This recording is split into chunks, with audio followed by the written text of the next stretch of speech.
Hey everyone, tune in now to joyradio.org for Meet Them Mondays. Alright.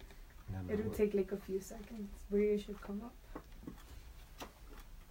About ready to go. Okay.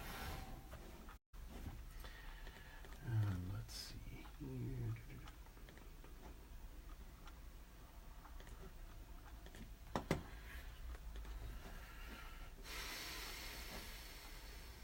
Okay, I shared it. Awesome. Okay, cool. Alright, so 3, 2,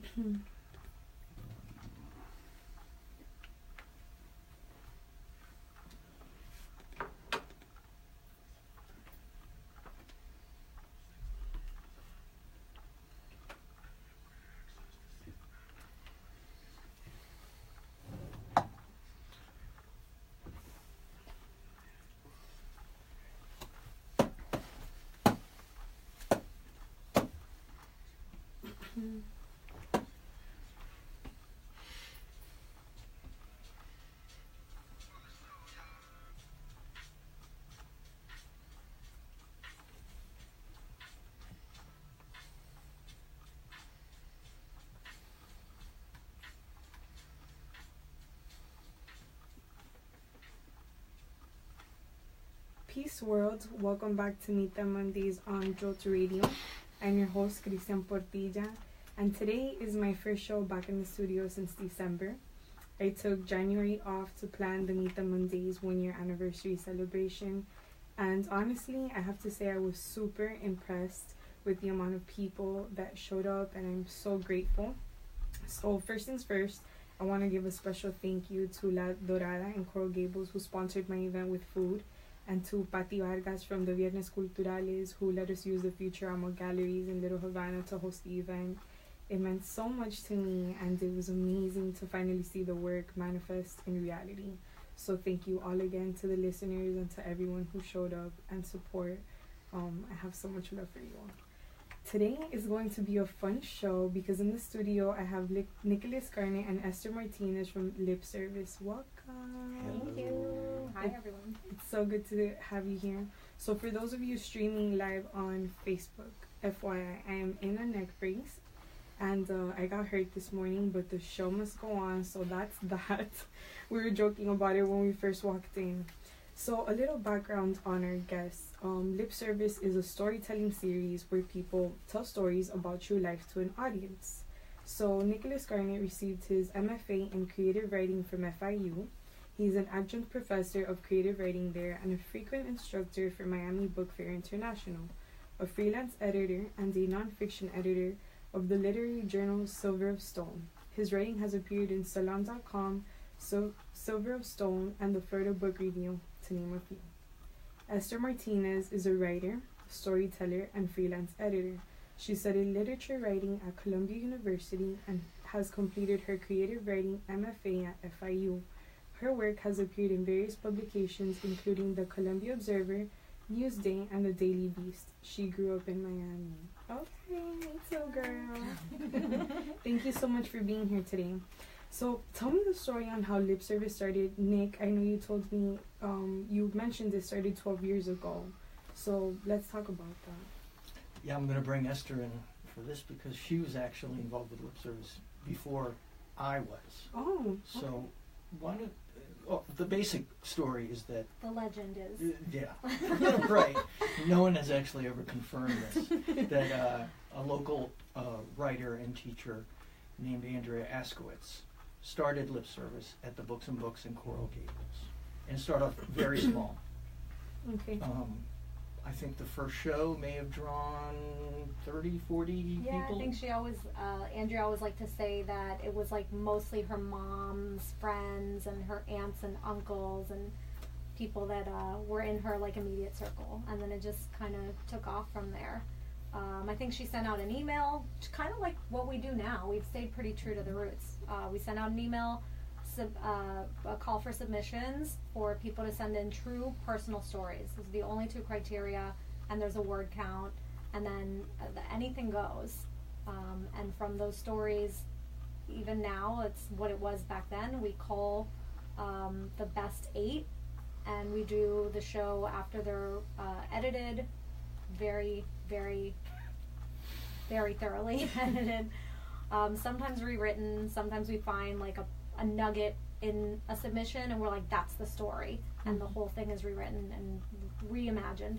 But the stories are edited and then they're rehearsed, and then we have 8 minutes, 8-minute stories, 8 stories, 8 storytellers that come up on stage and tell their true personal stories. Sometimes they're funny, sometimes they're tragic, they're embarrassing. The best ones are embarrassing. What else? So the show started small and then grew and grew and grew, like Esther said, and then eventually it ended up in the Miracle Theater in Coral Gables, and started drawing hundreds of people. And it's been going strong for 12 years. And about, when did you come into it, Esther? About 8 years ago? I've actually been co-producing for 10, I think this is my 10th year now. I started in 07. Or maybe I submitted my first story in 07. I had just started at FIU, and actually it's funny because Nick and I met the first time that I read a story at Lip Service. I had just submitted. The co-producer then was in a class, in a writing workshop with me, and said, hey, submit a story. And was that your first time? Mm-hmm. So we were both first-time storytellers when we met, and it's kind of nice that the show's been passed on to like storytellers, which is how I envision it. You know, I can't do it forever, so I imagine the next generation of co-producers will be storytellers that have been on the stage now. It's kind of cool. Yeah. That's amazing. And so, before we get into more of this history and the themes and future themes, what are some backgrounds, what are your backgrounds? I know I read some of the bio, but you're storytellers, you're writers. Tell me more about you and, like, how did you get into this? And I'm a writer too, so I know how I got into it, and we'll talk about that. So I started writing because to exercise a lot of demons. That's how I always felt about it. Like, I had bad stuff. In fact, I haven't written much of anything except like Facebook posts since I had okay, cool. Since I had my kids, and I think it's because like things are pretty stable in my life, but for a long time I was like trying to come to terms with like messed up childhood, just stuff. So healing for healing. Yes, and so I started writing. I mean, I've been writing since I was a little kid. I still have a really embarrassing notebook of like horrible poems that I wrote when I was like 10. And so I just always did it. I didn't know what I wanted to do when I went to college. I went to college late. I was 24, 25 when I started college. So non-traditional student, no direction. I just knew I had to get my shit together. By 25, that was like my... Your Latina mom was like, girl? No. My mom was. Yeah. No, my Latina mom doesn't even know, even though I told her 1,000 times, like, what I was studying in school.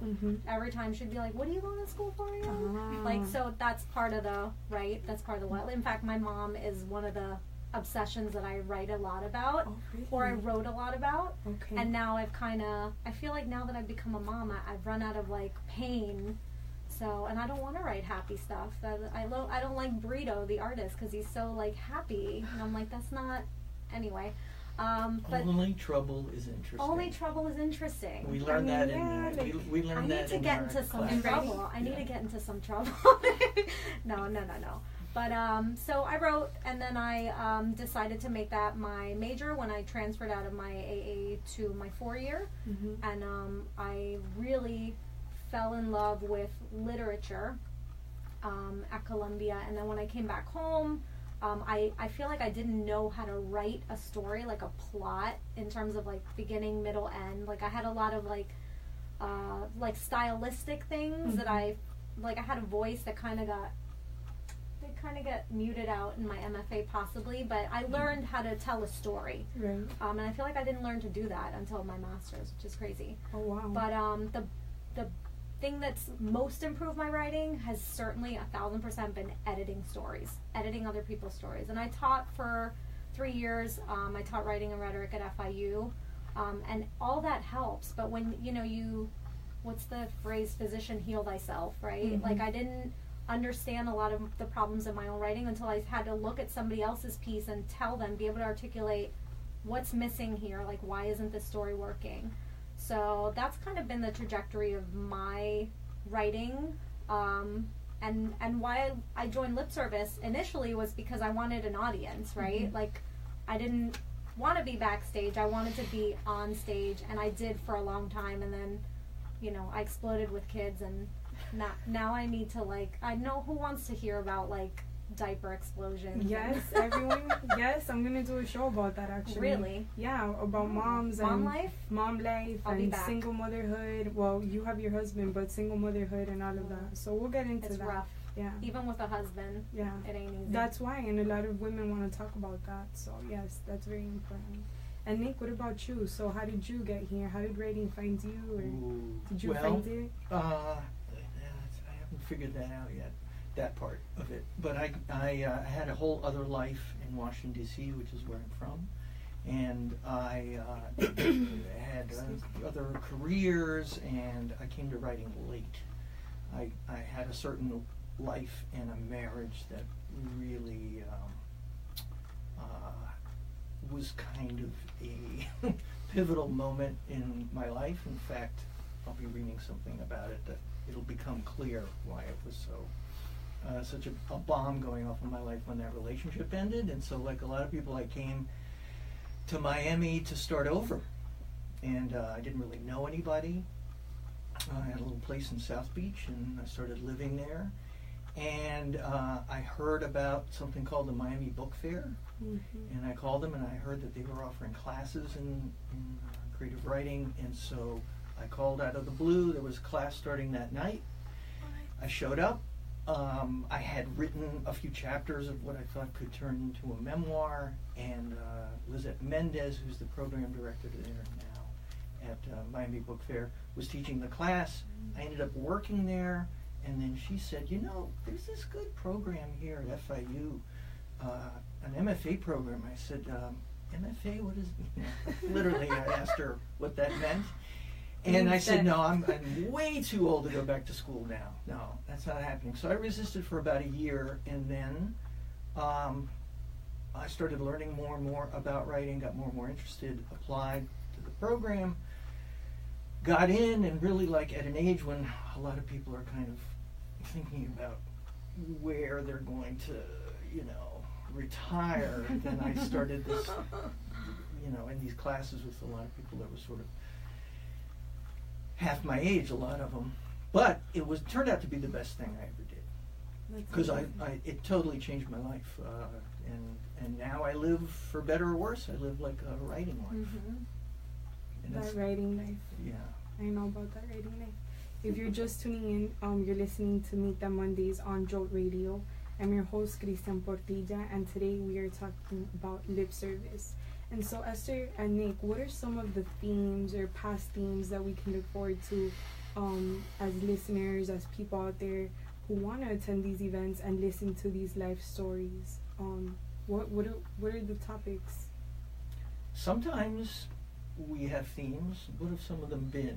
Mothers? Yeah, a lot of times we collaborate with local organizations, and sometimes that demands a theme. So we've done, we collaborated with Green Mobility Network, and they are, their cause is like, you know, just improving public transit and bike lanes and all that stuff. So our theme was actually traffic, which is perfect for Miami. Yes. We collaborated with we've collaborated with the Open Tent. I'm at a loss because a lot of these are a long time ago, and they're a Jewish organization, and we did a show about what was it called? The intersection of cultures, or counterculture, cross culture, but just how different identities collide. We've done shows about mothers and motherhood. We've done shows about holidays. Oh yeah, we did a show at the Stage in Wynwood, and it was a red light lips, and it was all about sex. Nice. Which it was really cool. Yeah. We should do But another more one. often than not, we don't choose a theme, because, you know, we're soliciting stories for the most part from anybody, and most of the people that are sending us stories are not writers. Like, they don't think of Right. themselves as writers. And so we feel as though we would limit the submissions if we come out with. So normally we just say, as long as it's true, personal, and it meant something to you, send it. But the weird thing is that often we will, after we've gone through all the submissions, pick the stories, started working with the storytellers to edit them, these weird themes will just float in there. We'll be halfway through it and we'll say, wait a minute, look, all of these things have like a strange medical connection. Or the last show, I think we had like voodoo. We had a story where there was voodoo. We had a story where there was like she was a Peruvian woman, and so there was like some shamanism. Yeah, the little witch.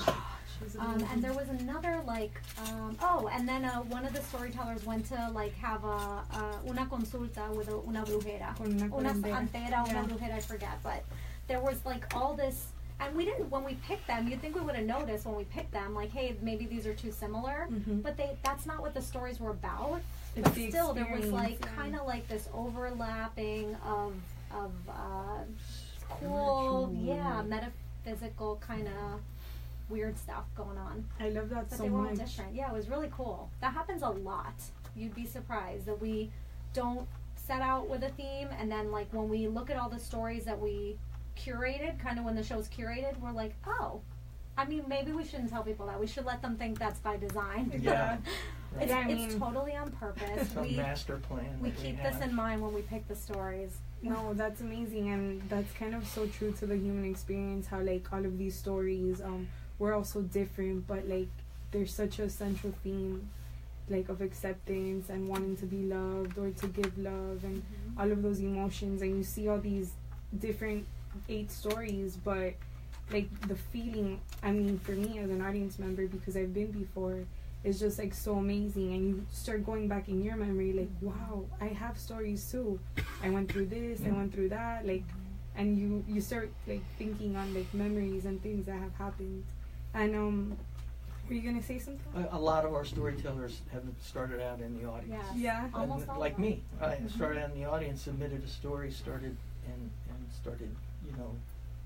doing some lip service events, and that's a lot of people have, I think, walked into the show with no idea that they have a story in them, and come out of it with a story. With a story. You know, that's funny, because when I went with my wife, we were like telling ourselves, like, on the way home, like, what would our stories be? What would we say? And I'm like, I have no stories. And then I'm like, girl, you have stories. Yeah, we have stories, you know.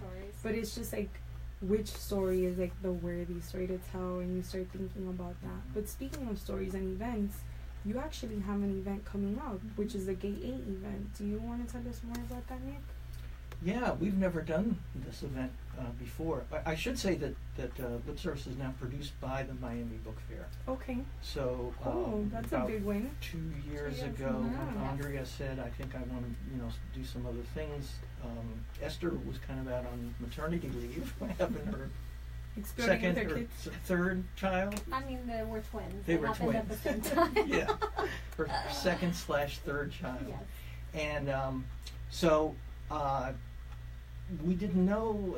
I thought, well, maybe the Miami Book Fair, they do so much. I don't know if they'll take on one more program, but they did. So through them, we get a lot of these opportunities because they come in contact with so many organizations and events that are happening. So Gay 8 is a festival. I think this is its 3rd or 4th year, and it's to promote gay culture, specifically in Little Havana. So they're focusing all this attention this Sunday on Little Havana. It's food, it's music, it's I think some movies are being played, there are poetry readings. Apparently it's a big, fun event. Yeah, and it's it's like free. the pride of Little Havana. Yeah, like Latinos. Yeah. There you go. So that's happening on February 18th. Yeah. And the Storypalooza event, yes? Yes. It starts at what time? At 2, no? It starts at 2. Okay. It's at 2. On Storypalooza, we haven't said, but so Lip Service does main stage shows, and we generally have done those at the Miracle Theater, although we've kind of traveled and done different venues. And those are big stages, 300 to 600 audience members. But then what we've been doing for a few years now is between those shows, we've been doing kind of open mic versions where people are invited.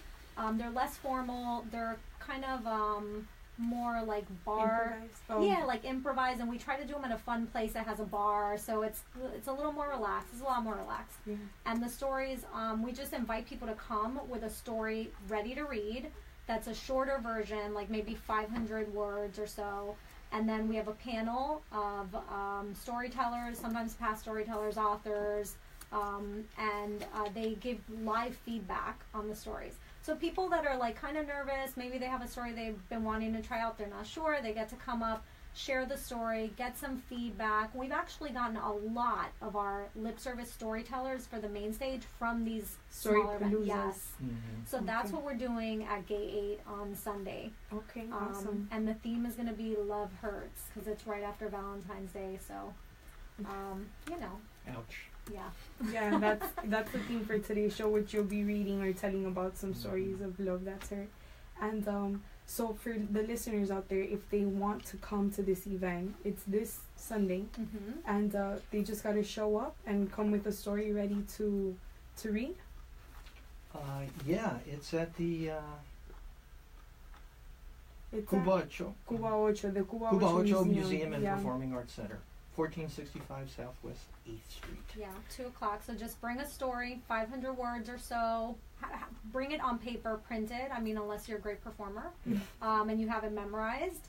But generally, on paper is the best. That way, you don't stumble over anything. And we're very easy, by the way. Like the panelists are really not. They're not like Simon Cowell or anything. They're not going to like beat you up or send you home or anything.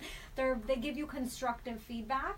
And the audience is like super supportive because I mean anyone who's there acknowledges how difficult it is to stand in front of an Yeah. audience and tell something that's, you know, it's not just like a piece of art that you like a poem you write, it's something personal and true. Yeah. So there's like that extra dimension of like intimacy and vulnerability, and like everybody respects that.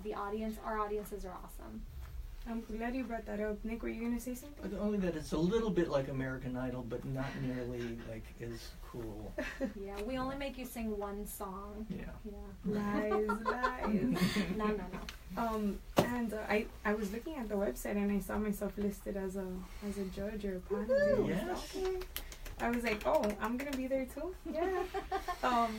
So you know, you were saying something and it brought up the idea of like the word cathartic came to my head about going on stage or at a Storypalooza, let's say, and sharing something so intimate.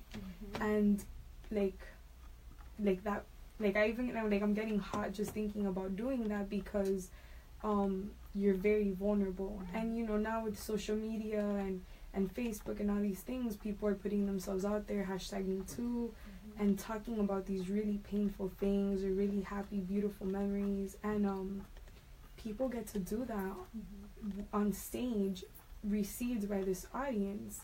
And so what has been like the feedback? What are some of the stories? What are some of the reactions that you see from these people who finally let something go and put it out in the universe like that? I mean, I can think of so many people for whom I'm 1,000% sure that taking part in lip service was an exercise in self-therapy. I mean, Nick and I co-teach a class on how to tell true stories out loud. That's part of the Miami Book Fair. Continuing education. Yes. And we had a student, I think it was our first class that we taught together, who told a story at lip service. But when we kind of were doing introductions and we went around the class saying like, okay, who are you? Tell us a little bit about yourself and what story you think you might want to work on during the course of the class. She actually said, my father committed suicide when I was 17 and I am here to work that out. Like Oh she my literally God. told us that. And, you know, I think for her, that show in particular, we had like 2 or 3 storytellers that cried on stage. Happens all the time. And there's so you can write the story, right? You can rehearse it. We can discuss it like intellectually, which is kind of how we treat it when we're editing the story. I'm sensitive always that this is somebody's life, and I dig a lot, I ask a lot of questions, but not for my own curiosity. A lot of times it's for like the structure yes, of the for story. the structure. And for me personally, writing has always been taking like life, which is chaotic and messy, and being forced to order it, putting it in some kind of order where I'm in control of the mess. I can structure it, I can kind of, and that's part of the process of catharsis for me too, is like exercising some control over like an experience that felt messy or chaotic or hard to understand. So I know in the process of editing with my storytellers, I've had storytellers I have a storyteller who lost his only child, his son, when he was, I want to say between 16 and 17, to glioblastoma, which is like a super deadly form of brain cancer. And this man, I'm friends with him on Facebook every single night, Michael Vile, I think of you. He talks about his son on Facebook every single day. So for some people, the act, I think, of telling it does kind of provide some catharsis, and for other people, it's part of a longer process of grieving. And I'll tell you, even we have a lot of funny stories, so I don't want to make it sound like it's all heavy. We have a lot of stories that are really, really funny, but I can think of a lot of those stories where even in the comedy, you know, they say comedy and tragedy are two faces of the same coin, and a lot of the stories that are really funny on the surface, when you stop and you think about them deeper, you're like, wow, there's like a little bit of darkness or kind of tragedy there. So I think for everybody, even people who like just want to tell about something that was embarrassing, like Juby's story. Oh, that was such a great story. It was an experience that he had that he hadn't shared with anybody except two people for over 30 years in his life. And then here he is on stage sharing it with 300 plus. Is there a way for me to link those stories? Yeah, I'm going to do that after this. Yes, a lot of the stories are on our website. Yeah. It's www.lipservicestories.com. Make sure you put lip service stories and not lip service, because that goes somewhere else, kind of a little bit saucier than our website. But lipservicestories.com. Click on stories, and a lot of our past storytellers are there.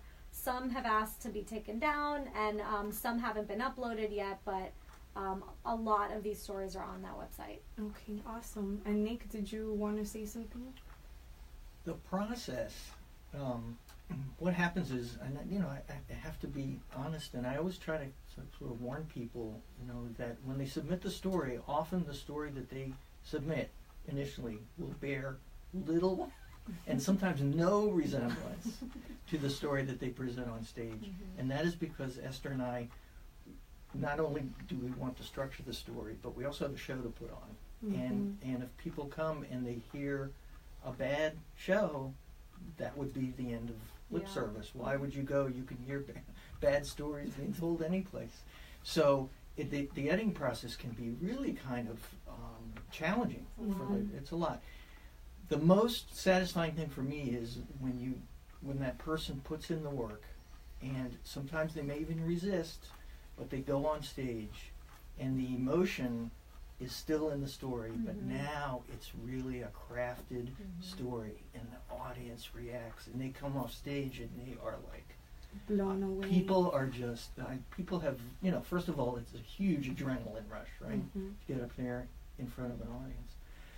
But then, if you really connect with the audience and you feel that and you realize all that work you put in paid off, it's so satisfying for I think for both of us as producers. I always tell the storytellers when they're resisting, listen, my job is to make your story look the best. Like, why would I want it to be anything but the best it could possibly be? And when they get off stage, like, no one's like, hey, Nick, Esther, high five, great editing, you know what I mean? Everyone's like, wow, that was an amazing story. And that's awesome for us, you know? That's what we want. Absolutely, it's a journey. So we're going to go ahead and take a quick break. You're listening to Meet Them Mondays on Joe Radio, and when we come back, we'll be here with Esther and Nick from Lip Service. Okay, awesome. Mics are down, so mics are down, so you guys can feel free to talk. This is that's my sticker. I gotta take a picture of that. Oh, it is? Your sticker? Where is it? Thank God it's Monday. Oh my God, that's your sticker? No, for it's WeWork? not my sticker, but I always say that because when I'm home, my husband works every other week. He works like 1 week on, 1 week off. So Remember we're live on Facebook. Okay. Yeah, it's fine. Okay. When I'm home alone on a weekend with my kids,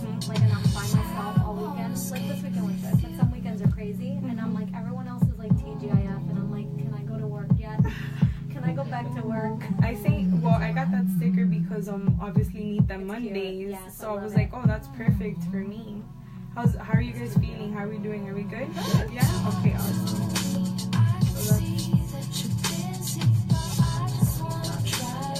So yeah.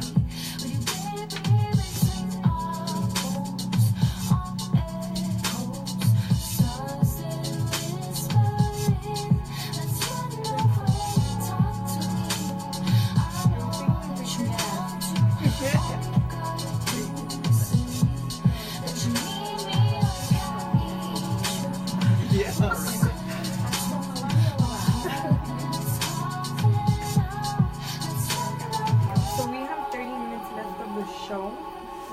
I do have some more questions about the program, but how long more or less? You're gonna run to the bathroom? No, I'm not. I'm gonna take a picture of Nick. Okay. How long, Nick, more or less is your story gonna be? Let's see. So Like lip service minutes stories wise? is about 8 minutes. About 8 minutes? Okay, perfect. Okay, that's fine. We'll have time. I'll make sure we have time for that. So at 7:50, so 7:45. Okay, we'll go into about 7:45. It's 7:31 now.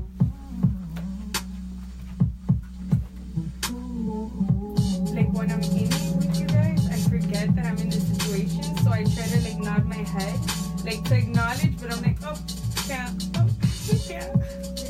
Yeah, that's right. No, I haven't taken anything yet. I'm one of those people that I'm like preparing myself for natural birth with no medication. So like anytime I'm like I want to get pain, I'm like I'm building up my threshold. But that's what I tell myself. But I am gonna need something for I this. actually don't like taking stuff. Like I'll wait till like I can't take it anymore before like I don't get flu shots. I don't like any other. But when I was getting ready to have my kids and people were like, "Are you gonna take drugs?" I was like, "I will bring my own drugs." If they want me. Are you crazy? I was so scared. Yeah, but did you take them? I took it. I had never known. I had nothing Well, that's unfortunate. I mean, they were all C-sections. My friends were turned into an emergency C-section. They're coming up right Already. now. That was Runaway by Telescope Thieves. They are locals, so shout out to them. And you are listening to Meet Them Mondays on Jolt Radio. I am here with Esther Martinez and Nicholas Garnett of Lip Service.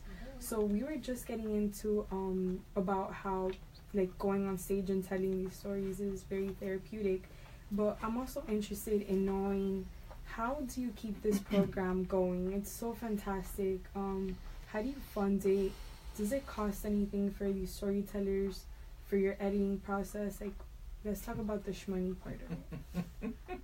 You should start. Wow, can you imagine I- charging the storytellers Oh my to edit goodness. this? Yeah. You know, some places charge for submitting. Yeah. It's Yeah. not crazy. It's I not know. crazy. So how does it work then? By the grace financially? of the good people at the Miami Book Fair, Yeah. Really? Yeah. and the friends of the book fair, who give generously to support all the programs that the book fair does, and thank goodness that we're one of those programs. Wow. Mhm. No, it's lucky, yeah, because we fit in with the mission of the Miami Book Fair. Absolutely. Very, very tightly. It's almost a perfect fit, so that's why it wasn't a hard sell. But yes, there are costs involved. Yes, You know, there's a lot more than you would think. Historically, the way we funded the show before the book fair like stepped in and like adopted us is through seriously like begging our audience for money, and thank God for 8 years they did that. They came through, they supported us, we collaborated with organizations who donated money. We were fortunate enough to be the recipients in 2000. Thinking back now, I was pregnant. It was I want to say it was like 2012 that we won. We were one of the winners of the prestigious Night Arts Challenge Award, and we won a $50,000 grant, which is great, except it has to be matched. So then we became de facto like kind of like fundraisers. And so it was me and Andrew, we're both writers. We wanted to tell stories, and we became so, you know, our wheels were spinning which people don't realize about art organizations, you know, that it's not easy to keep them going. They need support from people, from the people who love them. The writing world is such a difficult world to get paid in. Like, I can go on So about rough. that, but that's for a different day. Yeah, I have a day job. Yeah. Yes. Same here. Yep. You know, it's very tough. But so it's free for these people who submit stories for the to submit, to go through the editing, everything. You just show up and and even for the people who come to the main stage show, I feel like it's such a bargain. It's $15. Sometimes there are VIP seats that are $30, but like it's a theater. It's a theater, and it's a performance. It's an hour and a half. A lot of times we have musical guests. So I feel like it's one of the cheapest, best things you can do for some culture in South Florida. Okay, that's a good post right it there. It really is. I mean, it's $15. Yeah. It's great. And people, if I felt like we were gypping people, it'd be one thing, but people walk out and I know they feel like we should have charged them $40. That's cute. That's amazing. So they sponsor these events. They pay for everything. Okay. Let me give you a really difficult question. What are some of the stories that stand out in your head? Some of the best stories that have been told, or maybe some of the backgrounds of people that came and shared a story that you were like, oh wow, I was not expecting that. I mean, I always think of we did a collaboration with a show that was on WLRN called Under the Sun, and it was all Miami stories. And maybe I just remember those because they were so different. They were all about Miami. But that was one time when, thanks to radio exposure, we got submissions from a lot of different people in different places and different sectors of the workforce, and we had a storyteller who's a FedEx driver. And what a cool thing, right? Like, we always like stories where we get to take the audience somewhere where they've never been before. So they got to ride along on this guy's FedEx delivery truck, and his story was about his encounters day after day with this, like, I guess she was like a street person. Oh, wow. And I won't ruin it because that story's on our website. It's called Rose's Corner. But that same show, we had a storyteller who is prosecuting for the DA in Miami.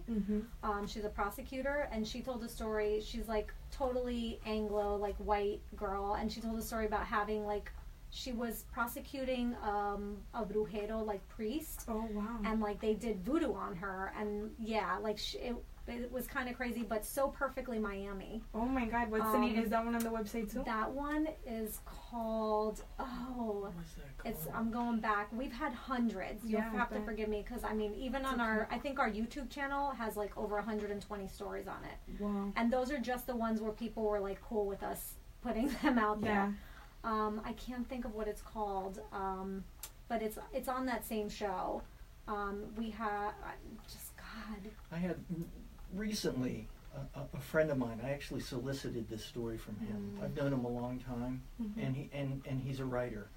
But where the story started and where it ended was kind of unbelievable. The process, which would take way too much time. But basically, the story is that he came here in the late '90s. With his boyfriend, his ex-boyfriend, and his ex-boyfriend's current boyfriend, and they came here for the party scene, the big gay circuit parties that used to be, that roll through here, White Party and those things. And his ex-boyfriend's boyfriend OD'd in Miami. They came from London. Oh my God. And so he died in the hotel room, and he went through a nightmarish process there, dealing with the police, and it took weeks, and they had to stay. And when he left, he said, I am never coming back to this place again. This place to me now is associated with death. And so what happens, he does come back, and he happens to meet a Cuban American guy, Jorge, and Jorge, he falls madly in love with him, and Jorge moves with him to London. And they have the most fantastic 5 years together, and they get married, and everything is perfect until Jorge gets cancer and dies. And so where does he come to scatter his ashes? Back on 12th Street Beach, where it all started. Oh my gosh. So when he finished telling that story, Clayton, and he walked off the stage, both of us were just, it was extra gratifying to me because I know him, I know the story, but we also went through this editing process. that took the story from what would have just been like a horrifying incident and made it like a real story. Wow. And redeeming at the end. Yeah. Like there was this, just the ending is beautiful. Is that on our website, Clayton's Story? It is. It's called 12th Street Beach. 12th Street Beach. Okay, awesome. And I just found it's Brenda Mezek is the storyteller who told that story where she's a prosecutor. And it was called Respect. Respect. Yeah, okay. because she always said, you know, you don't, I always say that too, like I'm Cuban. I don't believe, but I respect. Right, yeah. And I'm Colombian, but Cuban by being in Miami my whole entire life and being born in Hailey, and I respect too. It's so amazing to hear you say that, and like I would think for you too as editors, you become sort of invested in the story too, and like I can just imagine you feel, I mean, aside from him being your friend, but just you relate to a human experience again, and you feel that pain or you feel that joy that these people and these that they're telling these stories, so you also kind of like pick up those energies, you know. So maybe like this is me, you know, but when you're there at the show you kind of release that out there, you know, and it's like you went through that whole process and then finally it's put out there. And so since we're talking about how love hurts and Valentine's Day is coming and the gay event is coming as well, I wanted you both, since you're also writers and storytellers, to share a story of an instance where love hurts. So I know, Nick, you wanted to do a reading, and if you're ready for that. Yeah, I am ready. I'm ready for that too.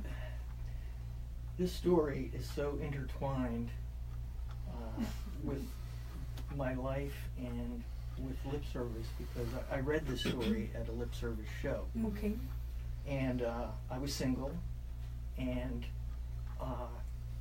it'll become obvious why I said this, but I said to Andrea Askowitz just before I went on stage, I said, this show will guarantee that I will never meet a girl again, that I will be undateable. Not true, because now you're married. Well, yeah. He's married because that night, my husband brought a friend of his who I think she was his resident. My husband's a physician, and Nick's wife is a physician. And my husband and his wife know each other from their residency in New York. Okay. And my husband's like kind of like a matchmaker. He's had like 3 successful marriages under his belt. What? And he insisted that Denise and Nick were going to be a match. And so he invited Denise to lip service that night. And Denise heard this story, and you'll see why she falls madly in love with Nick. It's not even funny right now until you hear the story, but that is like a novela. That's amazing. So before you get started, if you're just tuning in, you're listening to Meet Them Mondays on Jolt Radio. I'm your host, Cristian Portilla, and in the studio we have Esther and Nick from Lip Service. And Nick is going to read us a personal story of our theme, which is how love hurts. It's called When on Fire Island. A dozen gay men, my wife, Rachel, and I stand by a jacuzzi in Fire Island. We watch Jason and Mandy again. It's sex, but it's not particularly sexy. More Animal Planet than Spice Channel. The faces on the men gathered around are rapt, and who can blame them? This is at least as good as any porn, and it's the real thing. And it involves a man with huge muscles and tattoos. We had been warned. Our gay friends back home had told us how intense Fire Island could be, especially on the big party weekends. But Rachel and I had shrugged it off. We'd been around, and so had Jason and Mandy, 2 personal trainers we brought along with us. The owner of the house is Ramon, a prominent doctor specializing, ironically, in the treatment of AIDS. He is the perfect host. Anything you want, as long as what you want is sex or drugs. There are vials of everything, everywhere, all the time. If it isn't in front of you, all you have to do is ask. K, G, X, poppers, weed, Viagra, crystal, especially crystal. Snorted, smoked, or shot up, only crystal can keep the party and the sex going full tilt for days. The first people we meet are the Porn Boys, featured acts in a series of videos. We nickname them Tweaked and Chipper. I keep forgetting their real names. This is awkward considering how often I run into them traipsing around the house naked. The first time I walk by the porn boy's room, the door is open. I see what looks like a naked rugby scrum. Based on what I hear, it's a high-scoring game. Rachel and I figure this is our chance to experience what our gay friends take for granted: voracious, supercharged debauchery. We hang a welcome sign on our bed. Jason and Mandy jump right in. High as we all are, the sex has a dreamy quality. It's like watching myself through a Vaseline-coated camera lens.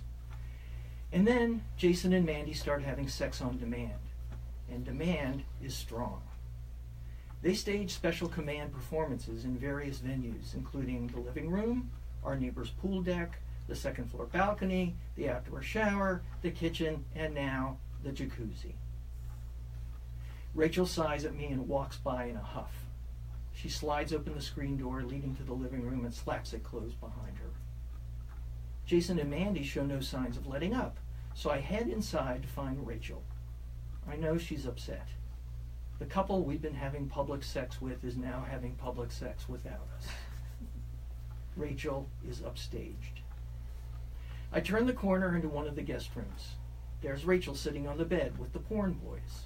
She's just about to inhale white smoke from the end of a small glass water pipe. Privately, Rachel has been deriding the porn boys for smoking crystal, which she says hits too close to the utterly unfabulous act of smoking crack. I have to admit, the distinction is lost on me. Rachel sees me, lowers the pipe a few inches, and shrugs. Went on Fire Island. I should be appalled, but I'm not. Before I met Rachel, I'd been floating through life, detached and lost. And then she came along. Rachel was beautiful, smart, and driven. Through her, I met her sensational friends, mostly A-list gay men. They were sharp and successful, brimming with confidence. Rachel loved the attention these guys showered on her, and strangely, so did I. My new friends were as warm and witty as they were welcoming. There were group vacations to Tuscany, Provence, Cancun, and Istanbul.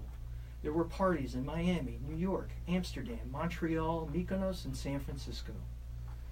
We had become a major subculture's minor celebrities, Nick and Rachel, the hot straight couple who partied like rock stars with the boys. I sit on the edge of the bed in the porn boy's bedroom and watch Rachel press the glass pipe to her lips. Except for the muffled moans coming from the hot tub, the hiss from the small butane lighter is the only sound in the room. A thin tendril of smoke streams into Rachel's mouth. Tweet says, "Hold it in." Rachel puffs up her cheeks and waits. "Now," he says. She exhales a small plume, like breath on a frosty morning. Chipper points the pipe in my direction. "You want?" "Yes, he does," says Rachel. "I do?" I ask. Rachel says, "Darling, if this is the highway to hell, I am not riding it alone." I try to think of a good reason not to. A good reason won't be good enough. Not here. Especially not here. Tweak snaps on the lighter and maneuvers the pale blue flame under the crystal. It melts and is transformed from powder into a white haze. "Draw," he says. "Not too hard." I touch my lips to the tip of the warm glass, inhale, and watch the smoke disappear until it emerges again as a frail white wisp. There's only the slightest chemical aftertaste. A wave spreads through me, euphoric, but much more. There's clarity, perfect, doubt-obliterating clarity. I look up to the ceiling. The image there is plain and unambiguous. It's me and Rachel, sharing the first car on a roller coaster, a ride with no rules or limits, our arms held over our heads as it plunges into a free fall, straight down. Oh my goodness, that was amazing. That's a chick magnet, right? That story. And so your wife was in the audience. And at the after party, First of we all, met. Nick, I want to do one of these. That was so good. That's why that relationship ended and I ended up in Miami. Wow. But yeah, there was Denise afterwards, and later I asked her. I said, why didn't you just like run for the exit? Yeah, she's a crazy person. Yeah. She looks really sassy. I met her in person. Sassy's she looks Badass. beautiful.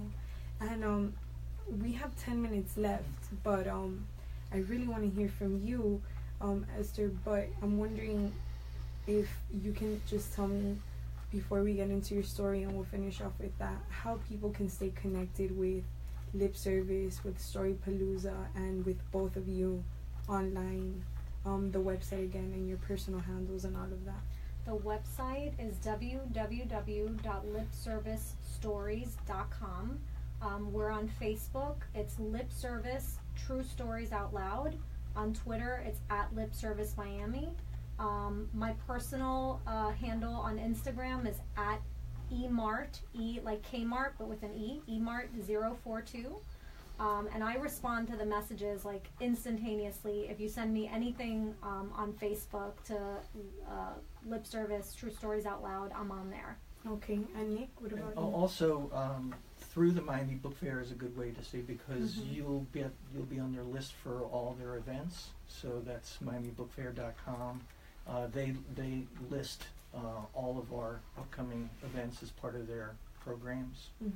So that's a great way to stay. And we will actually probably having a show pretty soon, so we'll be looking for submissions to actually Send them very now. soon. You can send them now. Already? Submissions at lipservicestories.com. Okay, and this is again any story, Anything true, personal, and 1,200 words or less. Okay, That's awesome. it. If you tell us it's true, we believe you. Okay, awesome. So Esther. So this is actually the story that I read the first time that I read at Lip Service, and I like to read it because I feel like I've come a little bit from where I was when I wrote the story and when I lived it, but it keeps me humble to remember who I was. Awesome. Take it away. It's called Protection. Joe was 32 and I had just turned 17. We met at the inn at the Civic Center, a roach-infested hotel in Miami's inner city. To call it an inn was a stretch. You could rent a room for $29 a night. But the inn also offered hourly rates, sheets with cigarette burns in them, and views of Highway 836. I was a high school senior working evenings at the hotel front desk. It was my first job. Because the inn was walking distance from the county hospital, Jackson Memorial, and Dade County Jail, our main clientele were chronically ill or chronically delinquent. Most were both. Men walked in fresh off the psychiatric ward, still wearing their plastic ID bracelets, sometimes barefoot, and paid for their rooms in fives and singles. Guests filled out registration slips and pencils. We filed them in metal boxes. On weekends, when the hospital and jailhouse issued hasty releases to make room for new arrivals, many of their outgoing problems became ours. So Sammy, the open-shirted, hairy-chested, gold-chain hotel owner, contracted the Miami PD to man the lobby in case a perp or perv decided to check in. And that's what Joe was doing there on the night we met, protecting us. Joe was short for Jose, a Cuban man 6 feet tall and robust in a way that would have made him look older than his age if not for a bright boyish smile. I was impressed by the contrast between his soft demeanor and the coal-black uniform, sharp-pressed and rigid around his lumberjack body.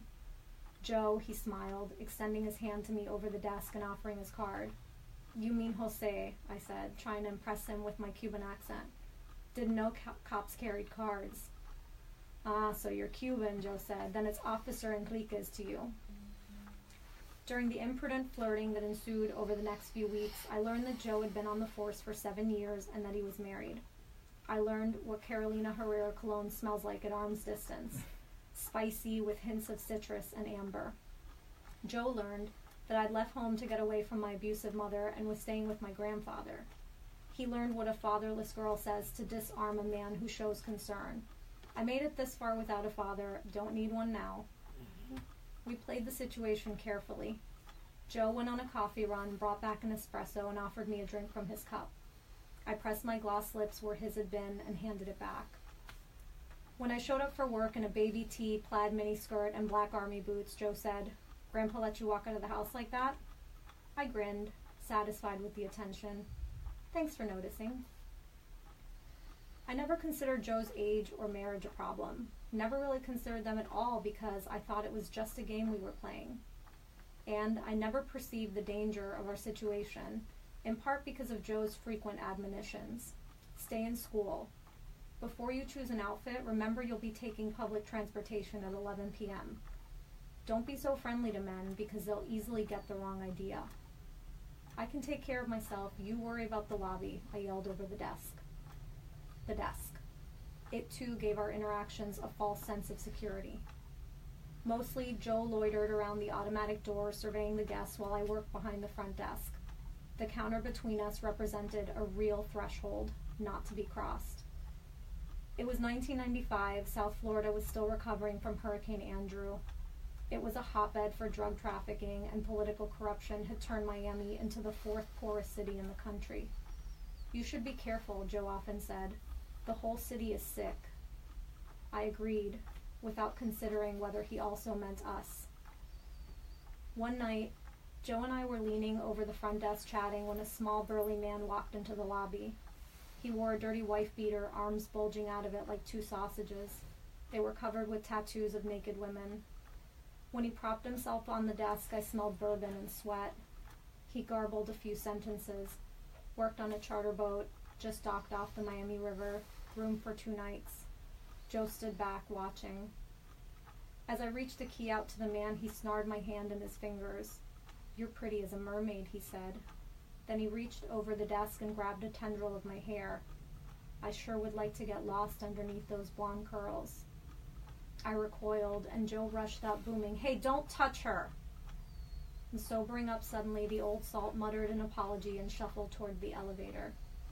I stood there shocked, sickened by the feel of his hand still hanging from my hair, the scent of him lingering. You all right? Joe asked. Fine, I'm always fine. Let me drive you home. Joe had offered this 1,000,000 times, and 1,000,000 times I had said no. Okay, I said. Just tonight. While I clocked out, Joe was waiting for me out front in his black pickup truck. Feel like a drive first, he asked. Sure, I said, I can handle it. We drove east over the Rickenbacker Causeway to the beach at Key Biscayne. We sat in Joe's parked car. The slivered moon cast an anemic glow on the bay. Joe said, You know I'm happily married, right? Yes. And that this has nothing to do with how I feel about my wife. Of course. Joe placed his thick hand around the nape of my neck. He kissed me first on the lips, then around them, chin, cheek, tip of the nose, forehead. You do know what I want, right? It's clear? I thought of my only sexual experience with my high school boyfriend, terrible but tender, and responded, maybe the same thing I want. Joe knew a place. He drove west again, taking State Route 112, until it ran out behind the airport where it dumped us on 36th Street, lined with late-night diners, massage parlors, and cheap motels. He clutched my hand, and it felt very small in his. I thought how small I would feel if he embraced me. Then I quickly reasoned that if Joe loved his wife and they were happy, then this had nothing to do with her. This was a separate thing from their marriage. It would not change anything between them, only between us. It was cold in his truck. I needed to be held. I waited in the car at the Runway Inn while Joe went inside, then I followed him upstairs and into a room with red bedspread and mirrors on the ceiling. I felt suddenly ill and covered my mouth with my hand. Joe misread this as excitement. Take off your clothes, baby. I wanted the darkness to swallow me. Can you turn the lights off? I asked. Joe smiled. But I want to see you. I sat on the bed, covering myself with a comforter that smelled like bug spray, undressing beneath it. Do you have protection? I asked. Just relax. I kept the covers up to my neck as Joe undressed boldly in front of me. I saw then that the strength beneath his uniform was fat, that his chest hair had already started graying. As Joe climbed on top of me, I learned what Carolina Herrera's cologne smells like up close: musk and tobacco. Pinned beneath the weight of his body, I sucked in small breaths. Joe bit my ear. I wanted to tell him, stop, don't, please. but I felt two things for certain at that moment. One, he wouldn't stop if I asked. And two, this was my fault. I'd gotten myself into this mess, and I deserved it. I repeated the only request I felt entitled to make: protection. Joe obliged.